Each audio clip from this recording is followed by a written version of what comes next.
Fantastic, because you know our friends on YouTube sometimes afterwards will want to watch this. So I just want to go through some more of the basic rules again, and you can see these lovely little pictures that I have up here, and I just want to make sure we all know what they're about. So first rule, get an environment where you can focus so that you have a book and a piece of paper and a pen. You want to be sitting if possible, because we know if we're being active when we learn, we learn more and it stays with us. So that's what this guy is doing. He is sitting at his table and he is, or she is getting ready.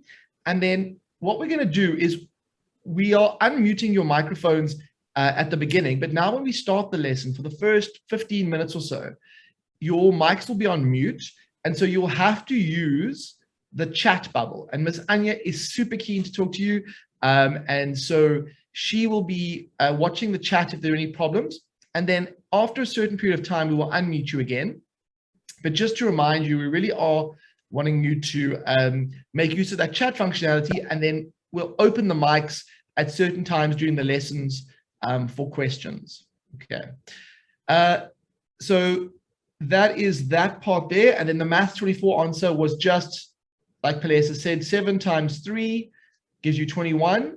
And then you could actually, she said times that, or actually add plus 3 times 1, which gives me 24.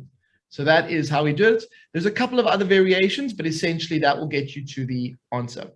Okay, Ms. Anya, you were going to do a announcement. So if I could ask you to jump on the mic, please.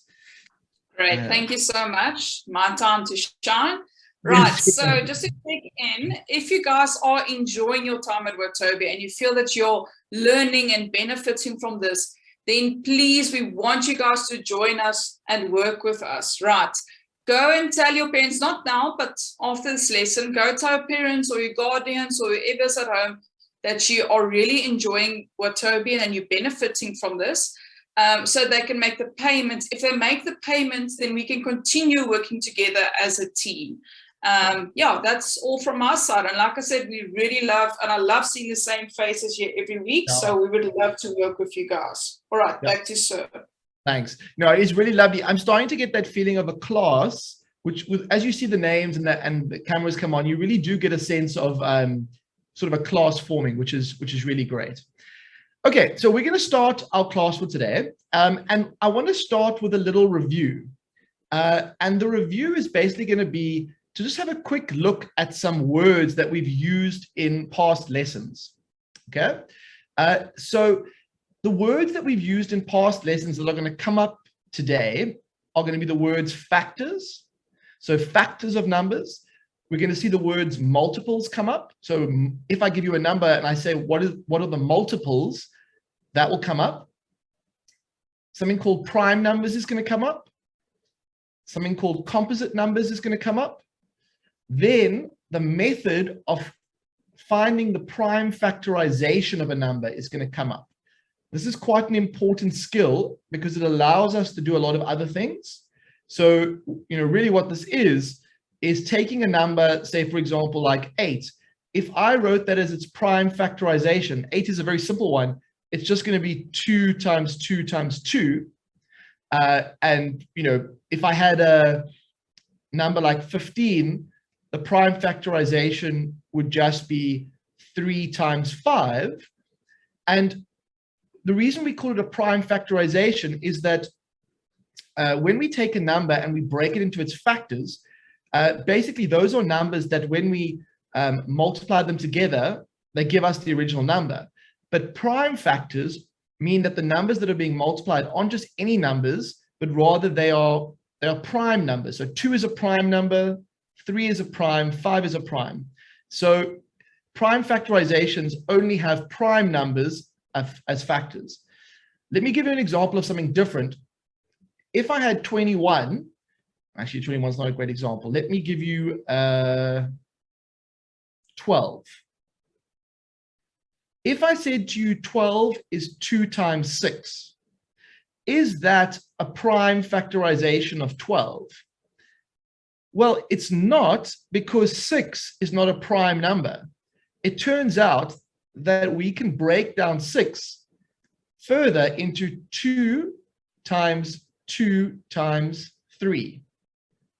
And so what we find there is 6 can be broken down into the prime factors 2 times 3. And so the whole prime factorization of 12 is just 2 times 2 times 3. Now, this is great when you have small numbers, but what if I give you a number like 540? Now, finding the prime factorization of 540 is a bit harder. And so what we did in the last lesson was we spoke about a method called the ladder method for finding the prime factorization of 540.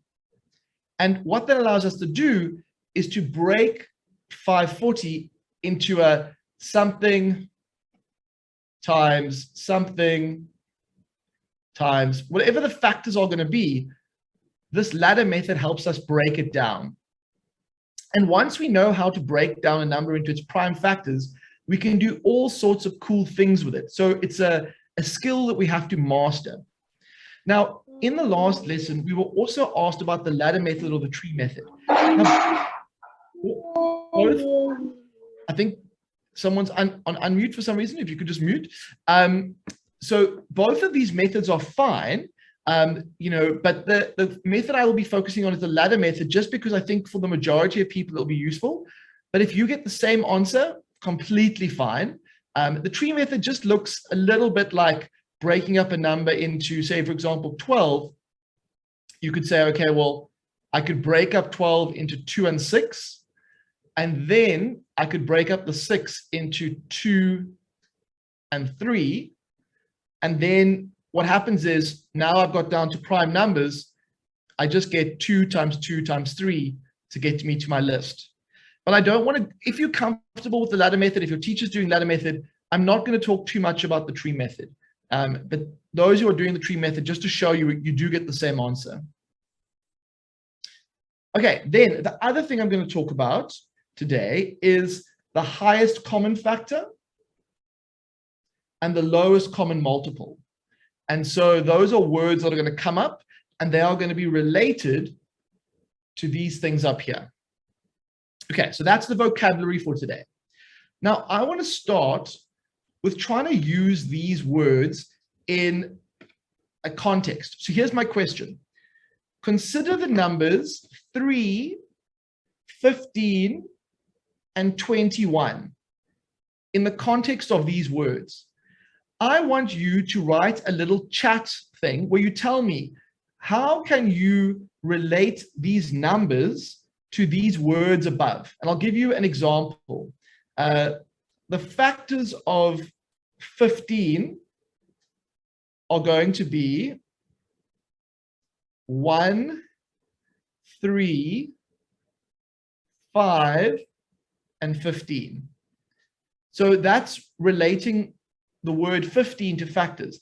I want you to tell me what you can see, what words you can connect to these numbers. And you don't have to do them all. I just want everybody to give me like a little, little something in the chat. I want everybody here today to put something in the chat about what they notice about 3, 15, and 21, and how I can connect them to these words over here.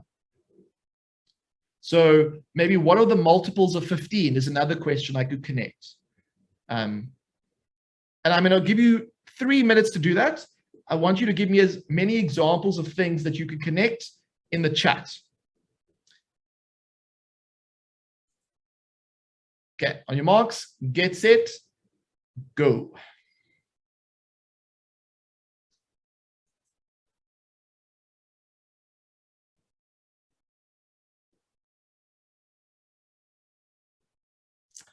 Aha, so Motti has shown the first 3 multiples of the number 15. Okay, so that is great. Who else can help me? What about the highest common factor of 3, 15, and 21? 3 is a factor of 6, 12, and 21. It is indeed 6, 12, it is. And actually 3 is a factor of 3, 15, and 21 as well. Yes, that's exactly what I'm looking for, Ryan.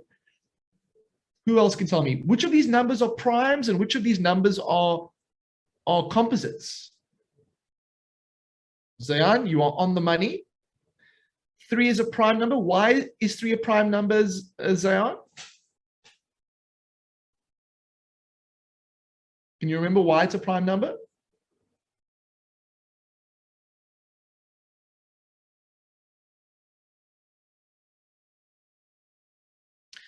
So 15 is a composite. You're quite right. Okay, it can divide by 1 in itself. Exactly. Another way of saying that is 3 is a prime number because it only has 2 factors. So if we want to list the factors of 3, so I often do this little squiggly bracket to show the factors of a number. So that's the factors of 3. The factors of 15 are 1, 3, 5, and 15. And the factors of 21 are 1, 3, 7, and 21. So now nobody's told me what the highest common factor is for these 3 numbers. Can you see it from the drawing? Annalisa, 21 is a composite number. You are spot on.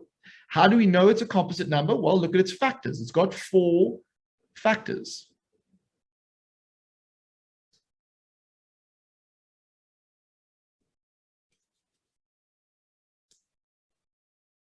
Okay, Sizikele, you're on the money. I see people are starting to say the highest common factor. So remember, if we're looking for common factors, there's actually only one number that I can see, one factor that's in common to all these numbers. And that factor is 3. And so because I'm looking for the highest common factor for all of these, the HCF has to be 3. Okay, fantastic, guys. Now, there's one more challenge I want to set you. I want to find what's called the LCM. Now, I didn't mention this too much in the last lesson, but we're going to do it today. And first of all, let's think about what multiples are. So the multiples, somebody gave it already, the multiples of 15 would be 15 times 1, then 15 times 2, 15 times 3. That's the first 3 multiples of the number 15. Now, what are the first 3 multiples of the number 3? Well, 3, 6, 9. And then what are the first 3 multiples of the number 21? Well, they're going to be 21, 42, 63. Okay, here's your challenge, guys. And this is going to take about 2 minutes to do. Are there any common multiples so far? If I look at 15's multiples, I don't see any of those come up in the other one. And then in 21, I don't see any overlap yet. But there should be what's called a lowest common multiple, a place where the multiples collide. This is quite a hard question. I'm jumping the gun a little bit, but can anybody guess or have a go at it? I want to give you 2 minutes of struggle. So just take 2 minutes. This is for like serious shout out, drop the mic moment. What would the lowest common multiple of 3, 15, and 21 be, if there is one? And later in the lesson, I'm going to teach you a trick to find this, but I want you to suffer a little bit first so that you see how awesome maths is later on.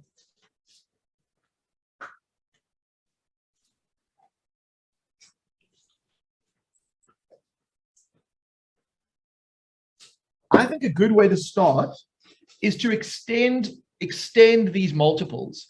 So ask yourself, if I need to know the lowest common multiple, what would come next if I was going in 15s?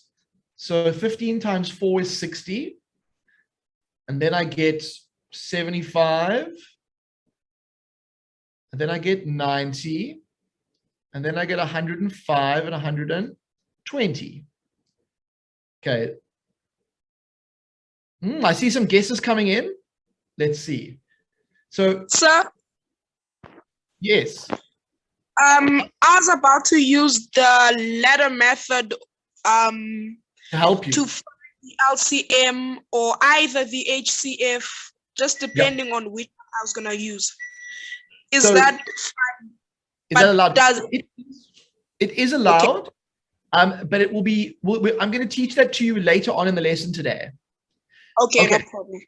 So what I'm going to see is if I show you, I'm going to skip a few things. I think everyone knows that 3 will go to 90, and then I get 93, 96, 99, 102, 105.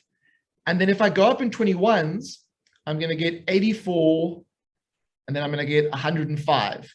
So this is quite messy, I think you'll agree, but it appears to me that the lowest common multiple is 105.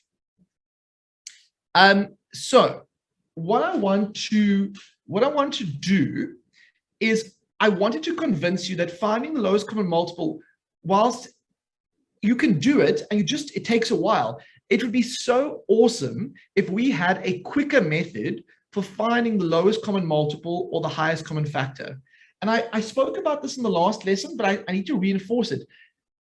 The one way of finding the long way of finding the highest common factor or the lowest common multiple is simply to write out a long list and look for things that are in common. But what that doesn't do is it doesn't take advantage of the property that numbers can be broken down into prime factors. Every number can be written as its prime factors. And if we do that, it reveals a lot about the essence of the number. And so that's going to be my surprise moment later in the lesson, where I show you how I connect up prime factorizations and these things called HCFs and LCMs, or highest common factors or lowest common multiples. So what we're going to do is we are going to go over to what's called the ladder method, and we're going to practice it. And I'm going to do the first one with you, and then I'm going to give you a good 10 minutes to practice the ladder method. So we're going to do, yes. Sorry, I think you'll need to zoom in a bit for the learners. I know you're going to use some space for the ladder methods. Otherwise, you must just rewrite each number as you do them. Perfect. I'll do it like this. Perfect. Okay. So just to show you, for now, you're going to have to take it on a little bit of faith.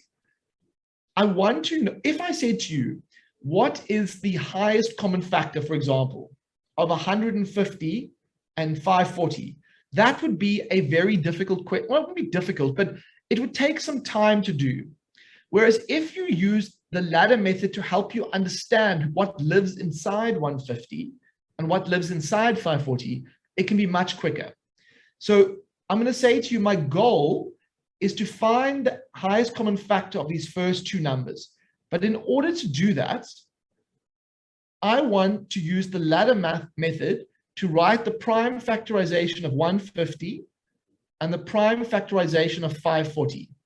I'm going to do the 150 with you, and then you're going to do the 540 by yourself. Okay, so this is how the ladder method goes.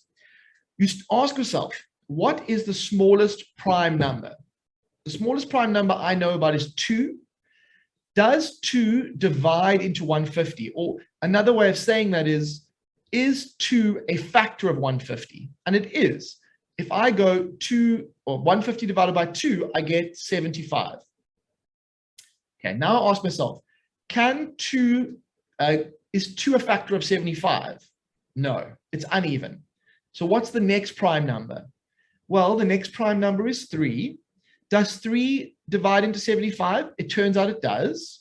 And this is where it helps to have your times tables. And this is where, we want to practice that. So 75 divided by 3 is 25. Then I'm going to ask myself, what is, does 3 divide into 25? It doesn't. Now, do I test 4? No, I don't test 4 because 4 is not a prime number. And I'm trying to get a prime factorization. Remember, that's the goal. So what's the next prime number? It's 5.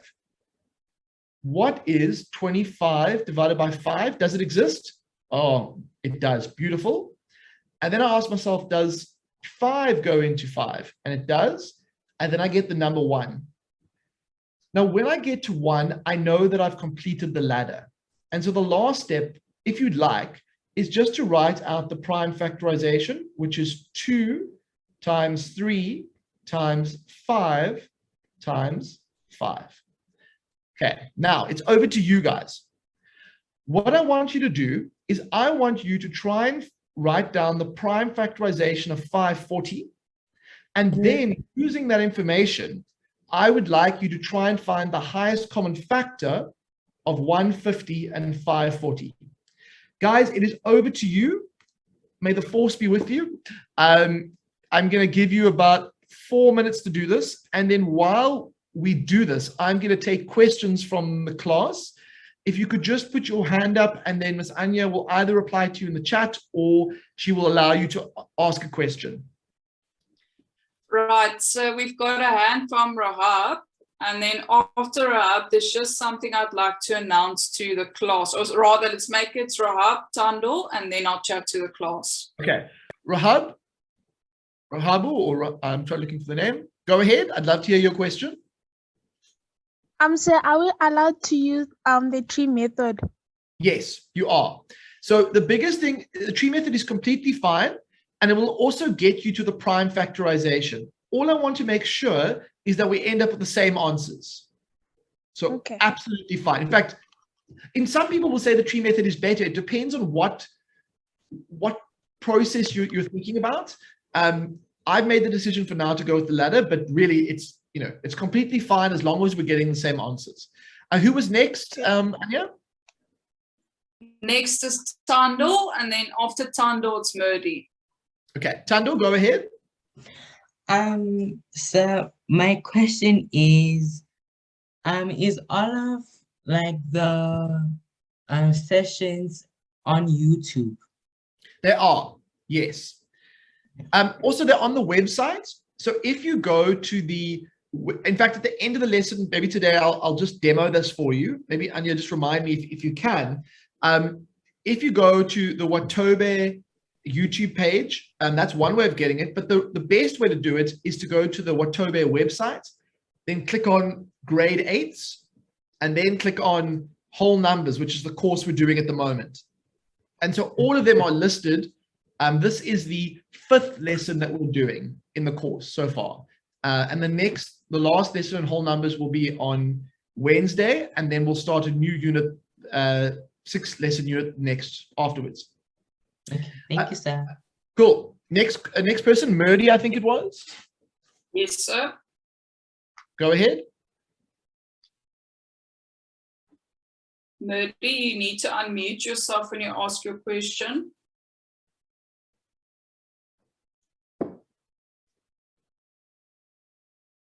Okay, I think while we wait for Murdy, I'm going to hand over to Ryan. Okay. Ryan? Sir, do we have to find the HC highest common factor for both? Well, that's the thing, is a highest common factor has to be in common between two things. So the two numbers we're focusing on are 150 and 540. And so we're trying to find the highest common factor for these two. For those who are on fire and feeling very comfortable, we are going to do these next 3 as well. And so you're welcome to carry on with that. But just for now, I want to focus on this and make sure everyone understands. Okay, Anya, was there any announcement before I move ahead? I'm going to do 540. Okay, just one thing from us. I still see there are a few hands. We're going to give another opportunity now. Just from my side, something I saw in the chat is when we do this, I'm going to take the one inserted on the board of 150. Someone in the chat said, well, sir, can't you say 75 divided by 5? And yes, technically you can. And yes, 5 is a prime number, but always ask yourself, is there not a smaller number that can divide in first? So the reason being is that number 1, all your answers are in prime numbers, and number 2, that it's in ascending order, in other words, from small to big. So that's just one check that you can do yourself as well. Right, so back to you. That's a really good point, Anya. So you know what? It actually doesn't, if you had used 5, you would have got to the same answer. It's just that I'm following what I call an algorithm or a process so that it almost is always the same. But if you were divided by 5, if we just explore that for a second, 75 divided by 5 would have given us 15. And then you would have gone 15 divided by 5 would have given us 3, and you still would have got the 3 in the end. So as long as you're dividing by prime numbers, that's the key. If you were divided by 5, it's a prime number, you still would have got the same answer, but it wouldn't have looked as neat because it wouldn't have been in ascending order. But I think it was David who asked that. You absolutely can do that, David. It's not a problem. If you get stuck and you're trying to make a big number small and you know that you can divide it by a prime, that's completely fine. Okay, let's see what the highest common factor is. So I'm going to start with 2, and 2 does go into 540, so I get 270. Okay, now I'm a little bit, well, I'm not stuck actually, because I can divide by 2 again, and I'm going to get 135. Okay, now I'm a little bit stuck because I know that 2 will not divide 135. So what I need to ask myself is, and this is where I suppose David's question comes in. In fact, I want to vote. Who would like me to do, both of them are correct. Who would like me to divide by 5 here? So if for 5s, give me a thumbs up, and for 3s, give me a thumbs down. I can go either way, but I'd like to do what the majority of you would want to do now. So thumbs up if you want me to divide by 5, thumbs down if you want me to divide by 3. It seems like so far, thumbs up takes the lead. Okay, I'm going to use 5s, and I can see why people would like 5s, because I suppose it's easier to make the number 135 smaller if I use a 5. So let me do that, because I think there is some tacticalness to that. So now I must just make sure I get the right amount. So in my brain, I know that 50 has 10 5s. I know 100 has 20 5s. And then I need 7 more to get to that. So I would say I get 27. Now there's different ways of counting that out. Some of you may have said, I know that 5 times 30 is 150, and then I must take away 3 5s. That also works well.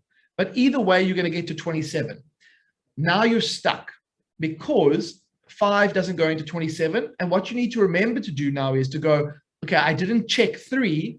And does 3 go into 27? Yes, it does. It goes in 9 times. Now ask yourself, does 3 still go into 9? Yes, it does. It goes 3 times. And then does 3 go into 3? Let me just zoom out for a second. And it goes in once. Okay, now this is quite a long ladder because it's a big number. But what you get for the number 540 is, let me just move the zoom thing. 540 is 2 times 2 times 5. How many 3s do I have here? Let's have a look. Oh, sorry, I drew on the screen by mistake. I'm trying to move the zoom bubble. I've got too many things going on, guys. Too many. Okay, maybe I can count them. So 3 times, there's 3 3s. 3, 3, 3. Okay, what a mouthful. So now, if I'm looking for the highest common factor, I want to see what do they both have in common. And I think they both have a 2 in common. They both have a 3 in common.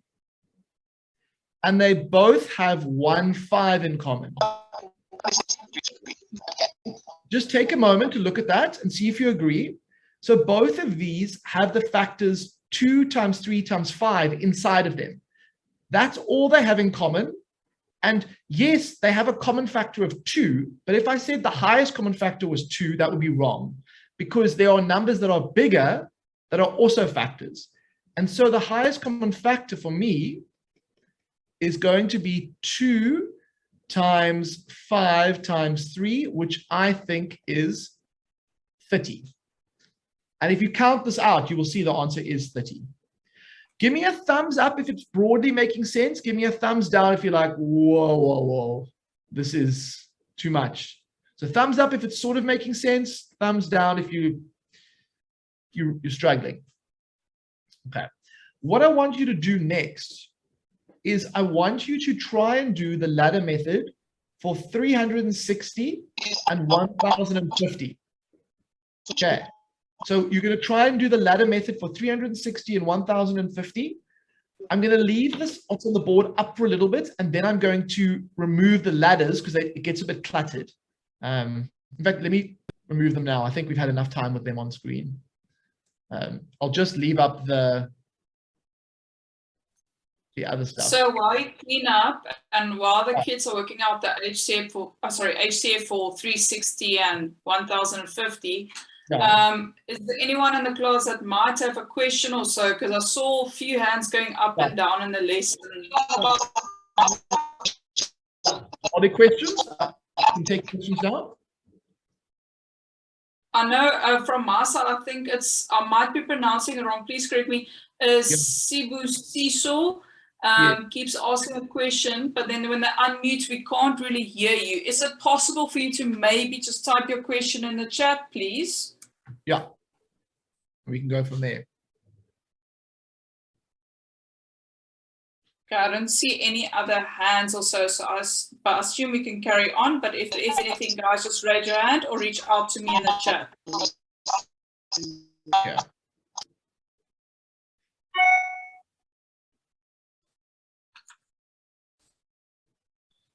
Yeah, I'm just going to give students some time because this does take time, but once you get it, it allows a lot of other things to happen much more easily. And so I really want to spend quality time on this today, because this actually, you can actually find the LCM of these numbers actually very easily too, using a similar idea. Not exactly the same, but you have to get this right. So it's something that I can't really show it in the chat, but I see Ria is struggling with this a bit.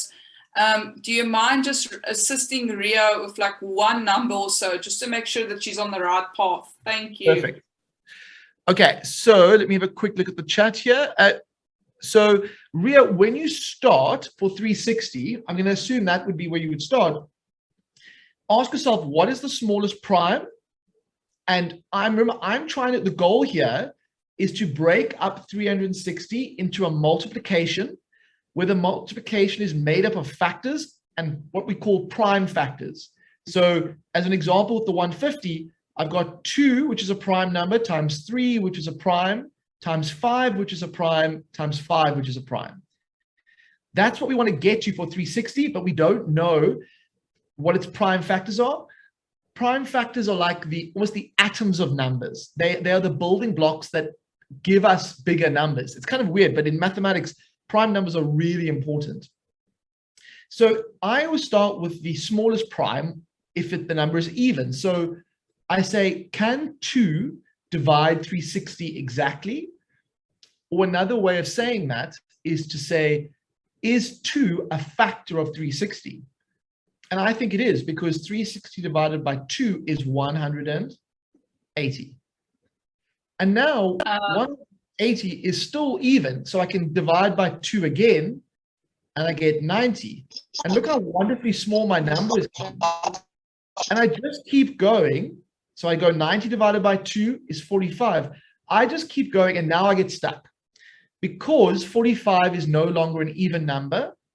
And so 2 will not divide into 45 exactly. So I need something else which I need to try. And I want to give you a chance to think about what that should be. Okay, so while we wait for that, I see Sibia Tabu has also got a question. Okay. And sorry, my apologies, sir. Sorry, before we give off to him, sorry, I promised Sasona she'd go first. So let's first go to Sasona and then Sibia, please. Go ahead, Sasona. For me, I like to, when I write the example 540 equals da. Yeah. I put the numbers in powers. Oh. Like isn't it? It's like 2, 2, 3, 3, 4, etc. I say 2 to the power of 2 times 3 to the power of 3 times 5. Can I be honest? That's even better. I like to start by showing all the numbers when we're starting, but as you get better at this, that is the more standard way of writing it, to be honest. So that's perfect. It's just at the beginning, I like to show every number, because sometimes powers can be a bit confusing for students, for Susanna, but it's absolutely fine. Yeah, Okay, next thanks. question. Sabia. You need to unmute yourself. We can't hear you. So at the bottom left where your mic is, you need to press that button and then you can chat. Okay. While we're waiting, I have the same choice again. And since most of you seem to like using the 5 here, I'm going to use it. And I'm going to get to 15. Yes, go ahead. Question? Didn't quite get that answer there.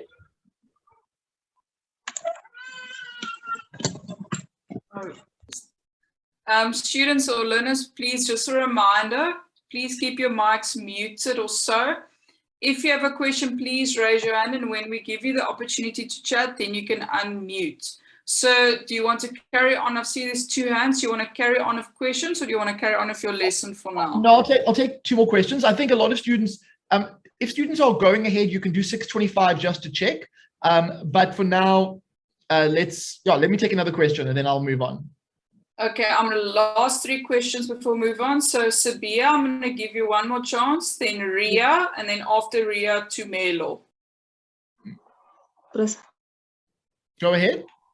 Hello, I started late to join the class and I don't know what's happening here. Okay. What I'm going to suggest is that you on the Watobe website, this video is recorded. Can I suggest you watch the recording? Because of the balance of the class, we're not going to go back right now. But if you watch this recording, you'll be able to see from the beginning of the lesson for sure. Okay. Okay, next question. Cool. Next should be Ria. Okay, go ahead, Ria. Sir, I just wanted to ask, your way was longer than mine because what I got for 360 was 2 times 2 times 2 times 5 times 9, which gave me 360. Aha, you're right in some ways, but I've spotted a problem. 9 is not a prime number. So be careful. Oh. So remember, we always want to have our primes, and that's why we need to be careful with using big numbers. So I don't have a problem with you guys using 5 to get big numbers small, but don't neglect 3. 3 feels left out, and 3 is an important number. So I put now on the board here, I've put the prime factorizations of 1050, and I've also put it for 360. I'd love for you guys to put in the chat, what is the highest common factor of 360 and 1050? If you can work it out. And I just want to check my working that I haven't made a silly mistake because I was trying to multitask there. I think I'm on the money here, as long as this is a 7. Okay, so I'm not even going to write this whole thing out. I'm just going to highlight the common factors. What do we have in common? We got the 2 and the 5. Is there another 5 in common? The 7 is not in common. The 3 is in common. Can you guys kind of see what I'm doing with my lovely highlighter? Really, sir? I'm looking for the things that are in common. And to me, it looks like we have 1 factor of 2 in common. We've got 2 factors of 5 in common, and we've got 1 factor of 3 in common. Now, what is that going to mean for my HCF? What is the highest common factor of 360 and 1050? How do we bring this all together? So I think the HCF is definitely going to have a 2 in it, but what else is it going to have in it?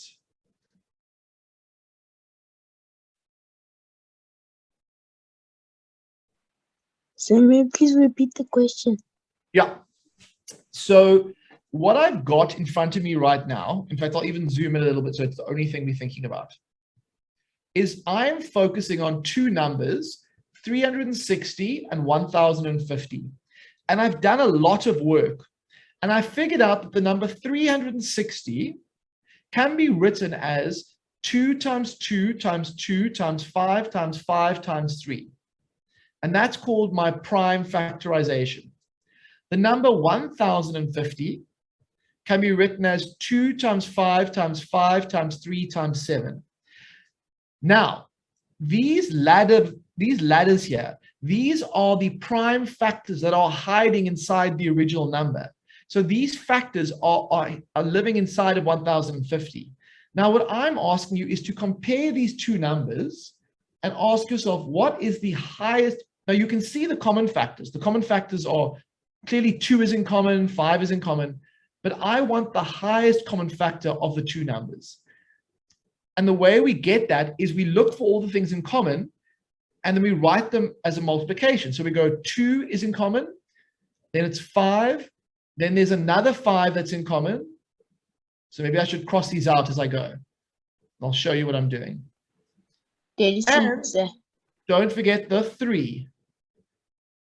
So what do we get if we go 2 times 5 times 5 times 3? It's quite a big number. Anybody know? Yes. So I think we get 2 times 5 is 10.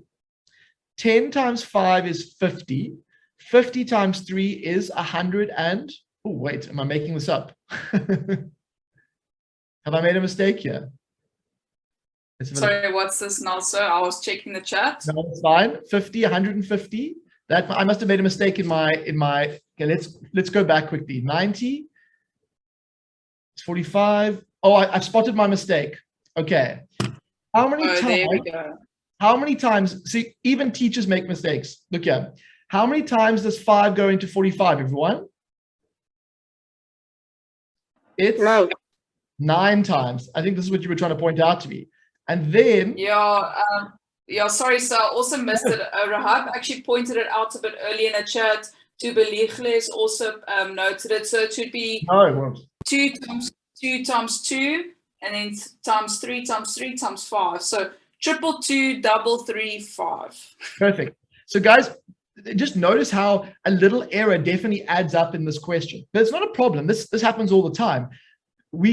How did I know I'd made a mistake? If I ended up with a highest common factor of 150, I knew that 150 couldn't go into 360. And that's why I'd know I'd made a mistake. That's why I can trace my steps back. So now let's just see, we'll have to just correct it just to deal with this. So there's definitely 2's in common still. Now, what else is in common? There is just going to be 1 5 in common, which is going to be this one and this one. And then, is there a 3 in common? There is. And so my highest common factor is going to be 30. So I just want to get a feel for everyone. If you understand where I made my mistake and you understand how to correct it, give me a thumbs up. If you are still feeling a bit confused by this, give a thumbs down. So again, the mistake that we made was we just didn't divide the number 45 by a 5 correctly, and that had a knock-on effect. Okay, so all that you have to do, and this will come up in the next question, is we're just going to look at, sometimes you actually learn more from your mistakes. And so not that you want to make a mistake, but it's actually quite helpful when you're teaching, as long as you catch it. Okay, now I think we're doing okay there. All right, so then we're going to move on a little bit, and I am going to test your knowledge out on a slightly smaller type of problem. So I want to show you, okay, let's talk about finding, give me a second while I find the right question. Not that one, no.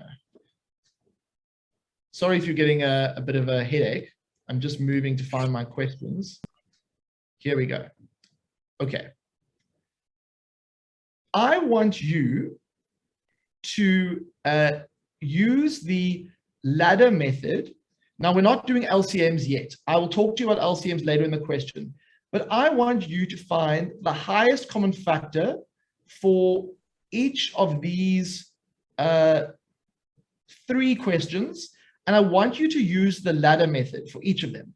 So, for example, in the first one, you'll have a ladder for 24, for 28, and for 42.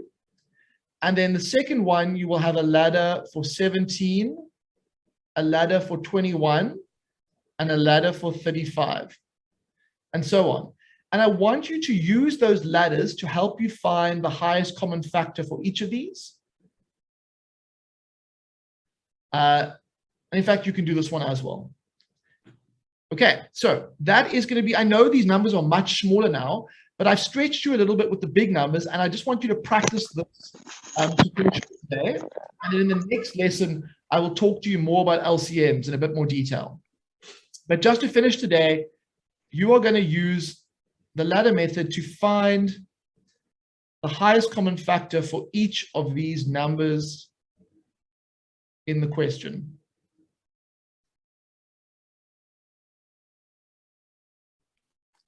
So while you write that out, I just also want to remind learners, so when you see these questions normally in a test or an exam, if they ask for the HCF of 2 numbers, you'll see there's a high chance that the mark will be out of 3, because you have to show your ladder for one, show the ladder for the other, and then your final answer. So in this case, number A has got 3 numbers, so it will probably count out of 4, because you need to do 3 ladders and then still get a final answer. It's not always like that, but I know most teachers set up. So that also gives you the idea like, whoa, you need to do quite a few steps. So just take note of that as well.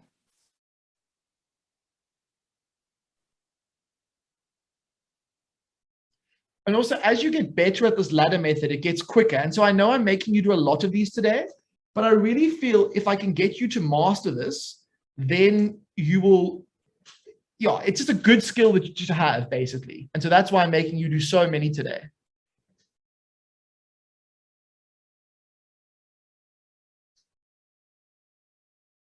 Yes. Cool.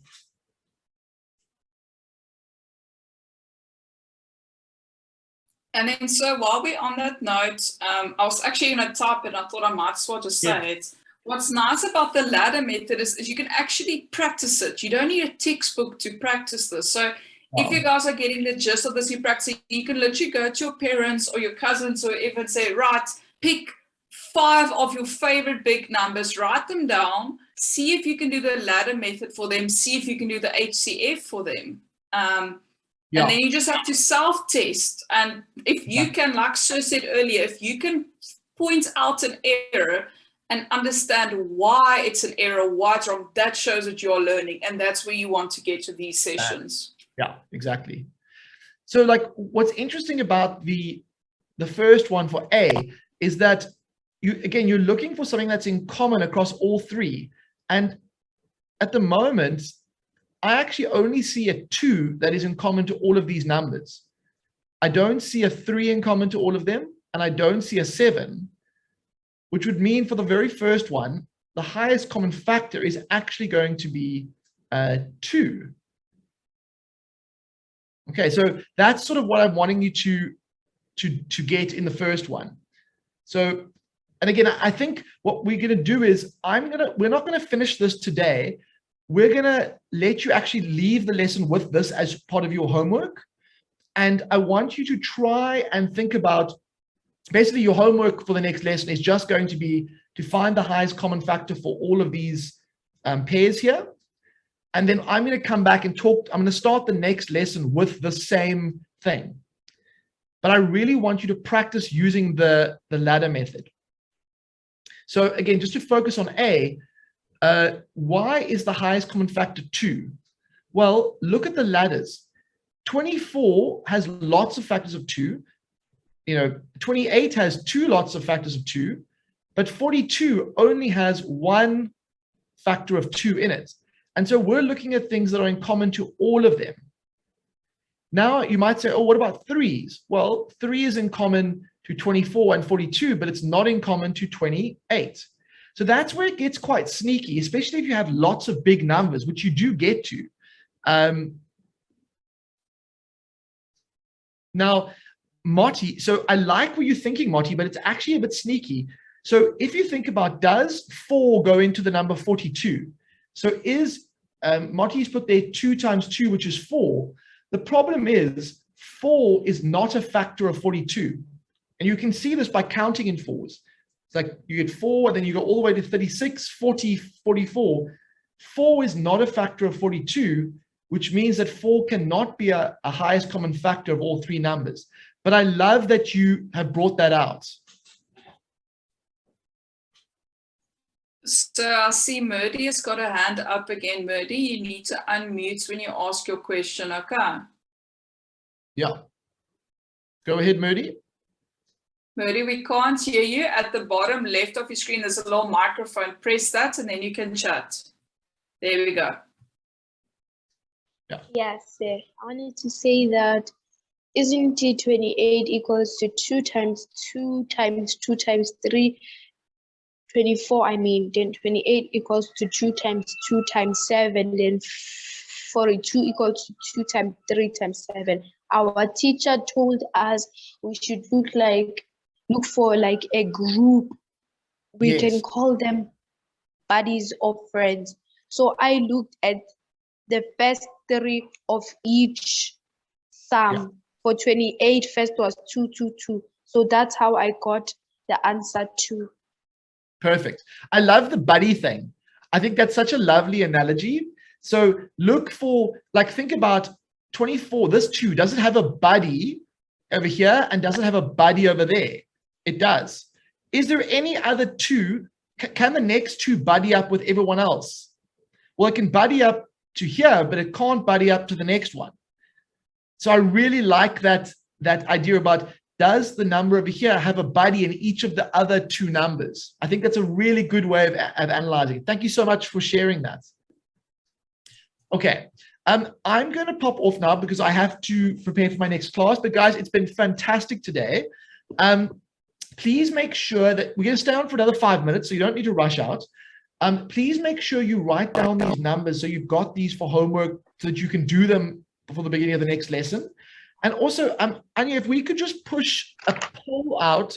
I think there's a poll about just generally, how did the lesson go today, in terms of, like, in fact, I think actually, can you launch it? Overall experience, I think is what it's called. It's up and going. So learners can just choose between the numbers. Sorry, sir, I went off a bit early. While you guys write it down, I'll leave the poll and then, sorry, sir, back to you. Apologies for that. No, it's fine. So basically, the 2 things you have to have in your book when you leave here today. The one is you must have this A, B, C, and D question, because the next lesson is going to start with us talking about the ladder method and HCFs and all that. And we're going to continue on this idea. The other thing is we really do try to adapt our lessons to make them as useful as possible to you, but we need to get feedback. And so that's why we push the poll out to see if, how students are generally finding it. So you can be absolutely honest. It's anonymous, and it's just to try and make sure that we're being as useful as possible. Okay, guys, you can stay on for a few more minutes, but I'm going to head out. It's been great. Thank you for your enthusiasm, and just well done for being motivated and putting in place these new routines in your life. I really think if you keep going, it's going to be very beneficial to you. And I had a lot of fun teaching you today. And thank you, Anya, for your help. It was very helpful and most appreciated.